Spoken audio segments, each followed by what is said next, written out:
Cerita kepada saya dan nangis ceritanya waktu itu. Setelah cerita begitu, ngomong perjalanan anaknya. Akhirnya pada suatu ketika, saya pulang ngajar, naik sepeda motor begitu, lewat gang, lihat anak saya berlima keluar dari rumahnya seseorang. Saya kaget, jam-jam begini, puasa di bulan Ramadan. Ada apa? Saya nyandarkan motor saya cari anak saya. Anak saya sudah pisah dari kawan-kawannya, pulang. Pulangnya sudah mukanya muka ketakutan. Bahasa Jawanya kelicutan gitu. Akhirnya muka-muka ketakutan, akhirnya saya tanya. Dari mana kamu? Ketakutan. Jangan bohong, kata anak. Kalau bohong, saya marah. Kalau tidak bohong, saya tidak marah. Dari mana? Dari kumpul di rumah, nyebutnya. Ngapain kamu di sana? Kalau bohong, awas, abah marah. Masak mie. Masak mie di siang hari bulan Ramadan. Ngapain lagi di sana? Ngomongnya kayak grogi begitu.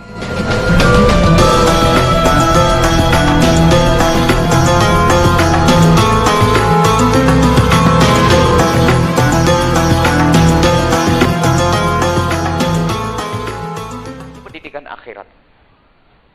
Dan kadang kita juga tambahkan pendidikan jasad, Ibu.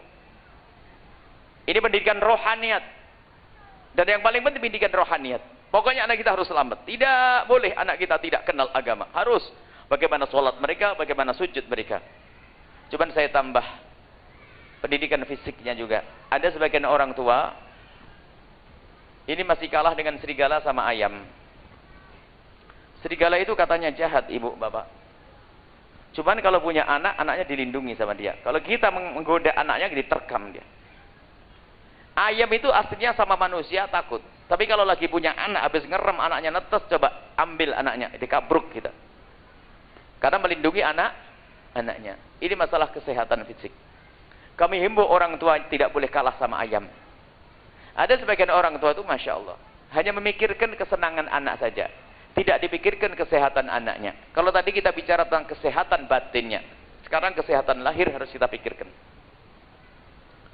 Contoh, ada orang tua itu latah memberikan anaknya iPad, tablet.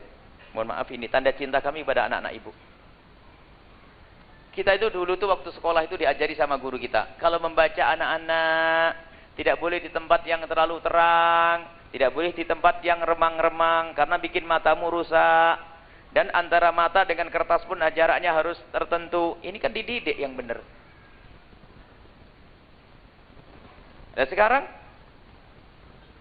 kadang-kadang Masya Allah kita ngelihat anak kecil bermenit-menit, berjam-jam matanya di depan tablet ini, Masya Allah. Ini adalah pendidikan yang harus kami sampaikan. Saya cinta. Pernah suatu ketika saya di Depok atau di mana? Di Depok atau di mana? Saya harus berhenti ceramah di saat melihat anak kecil. Kebetulan ibu di paling depan pengajiannya. Membawa anaknya dikasih iPad. Dikasih tablet itu. Setengah jam itu tetap begini. Saya tidak terganggu dengan kerjaan anak. Tapi saya terenyuh, saya tidak tega kalau anak ini matanya terus seperti itu. Anak itu terus begini. Memang khusuk tidak ganggu ibunya. Dan ibunya pun khusuk dengar ceramah saya. Tapi saya melihat anak ini tidak khusuk. Karena apa? Kasihan benar. Saya tetap, ibu, mohon maaf. Ibu yang solehah. Ibu sayang anak. Kalau anak ibu setiap hari harus begini, ibu tidak sayang. Ibu akan merusak matanya. Memang kata penjual HP nggak apa-apa. Akan tapi kira ini merusak. Ini belum lagi di rumahnya kadang TV 24 jam, lampu mati, di kamar yang kecil, sempit. Lihat, kadang orang tua tidak mikirkan yang demikian itu. Jangan boleh anak kita seperti itu. Boleh, biarpun nangis demi kebaikan dia. Masa anak kita mau makan racun dibiarkan misalnya.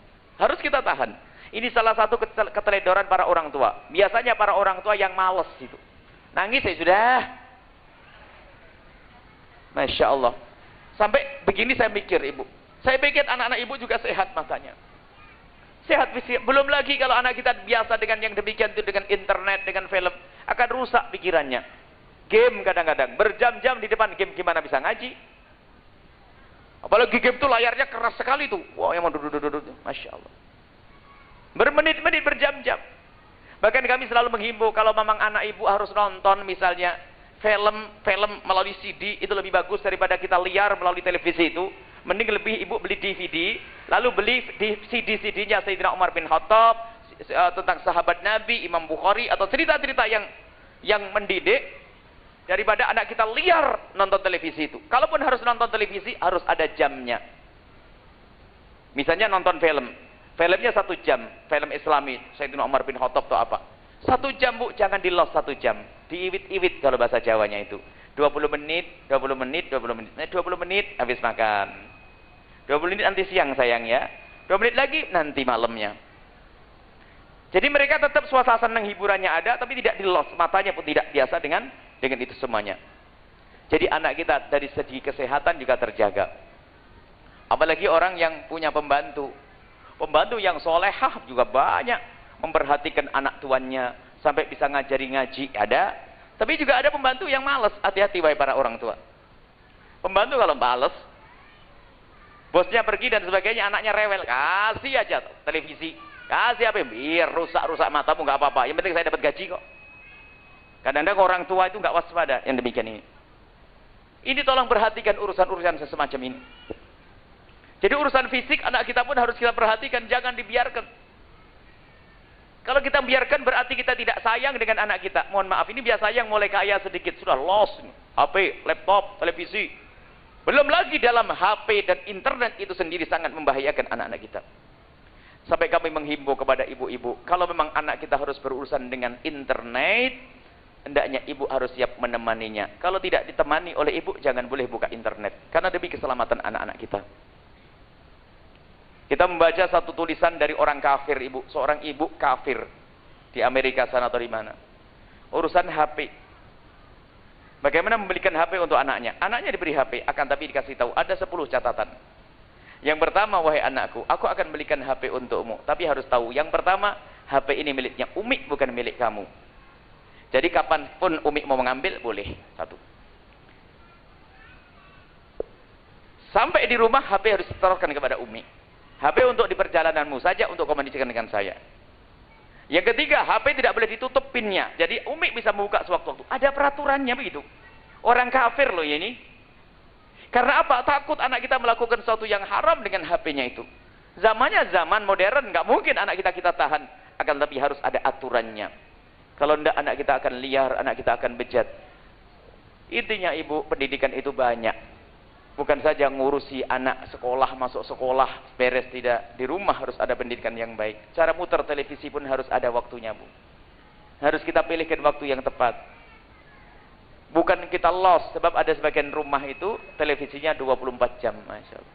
Bangun tidur, nyala sudah. Biarpun tidak ada yang nonton sudah. Akan tapi kita harus waspada dengan ini semua. Jadi sampai fisik pun mohon diperhatikan wahai ibu. Anak-anak kita fisiknya diperhatikan. Sampai kita melihat ternyuh. Termasuk kadang-kadang anaknya seorang dokter. Anaknya seorang dokter. Dokter kan ngerti kesehatan. Cuman dia itu yang lemah dengan anaknya. Gak bisa melarang anaknya nonton. Kemana-mana gini. Sudah kacamata tebel begini. Kasihan. Dosa. Haram. Haram membiarkan anak semacam itu. Nah.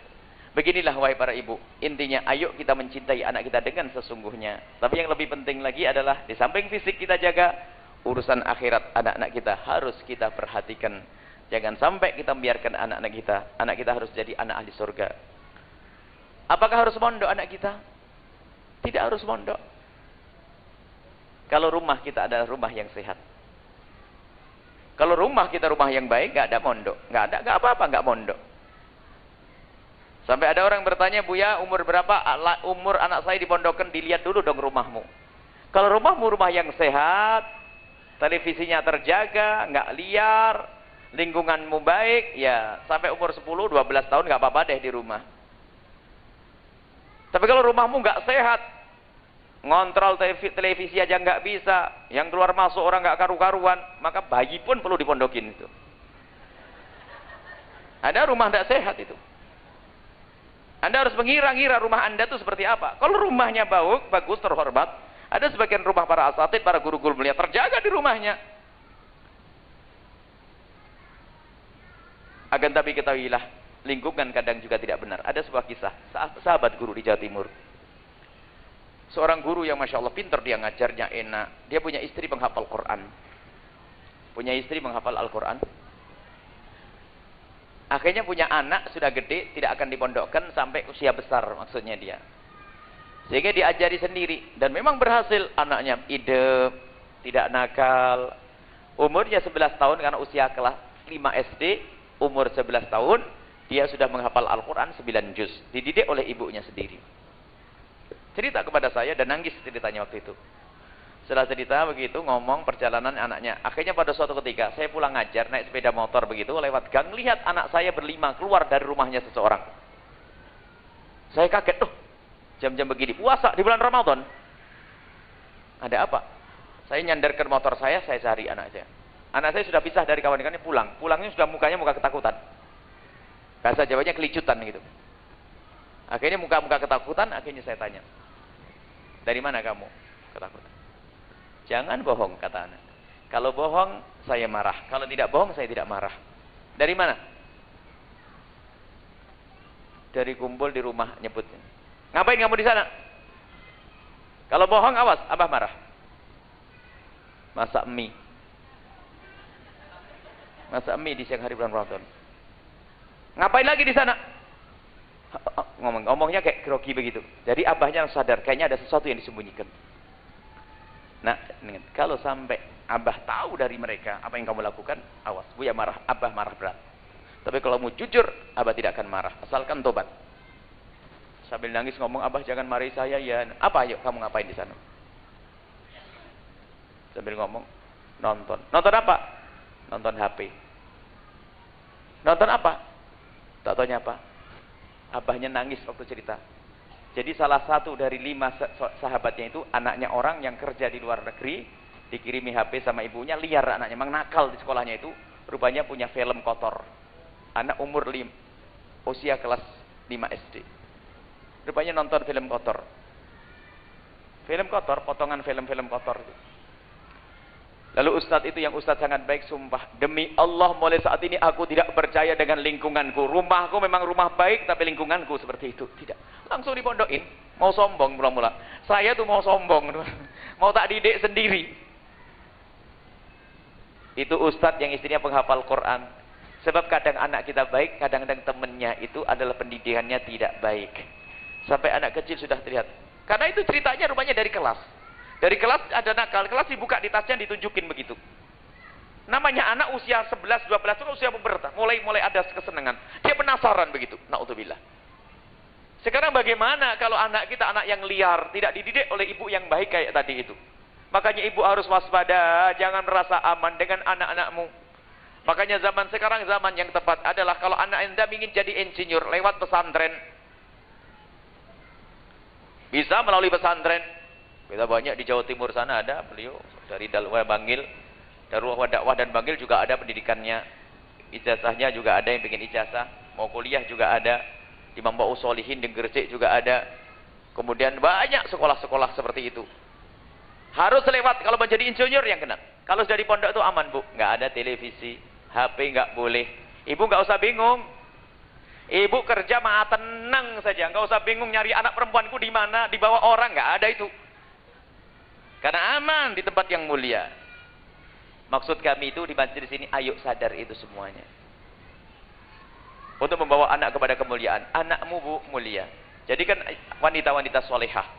Pria-pria yang soleh. Yang kenal Allah, terhormat.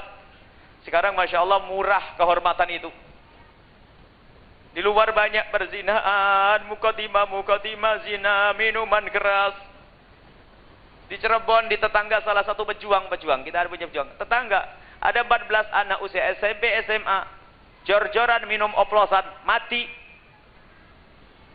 Karena akalnya rendah. Dipikir kalau orang minum oplosan, bacon diaplos sama Prirtus, orang gila. Minum itu ya minum air seger, es teh begitu. Itu mati kan, meninggal. Beberapa minggu yang lalu.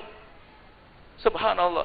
Itu loh bu pergaulan di luar. Kalau ibu lengah, mereka jor-jorannya dengan cara yang salah. Lah kok ada di Cirebon tuh naik motor gak pakai rem, dipasang sama yang pabrik motor rem itu untuk menjaga biar salah, dilepas remnya katanya hebat, bukan hebat, ente gila nak. Di luar tuh seperti itu bu, minum obat oplosan, kalau belum nggak berani kamu cemen, harus minum. Astagfirullahaladzim, ibu di luar bu, makanya hati-hati. Belum lagi lihat masalah perempuan. Perzinahan dan sebagainya ibu. Saya dengar kisah-kisah semacam itu. Semoga anak ibu selamat semuanya. Anak bapak selamat semuanya. Ahli surga.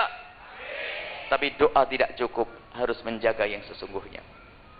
Kalaupun anak ibu tidak mondok, ingat di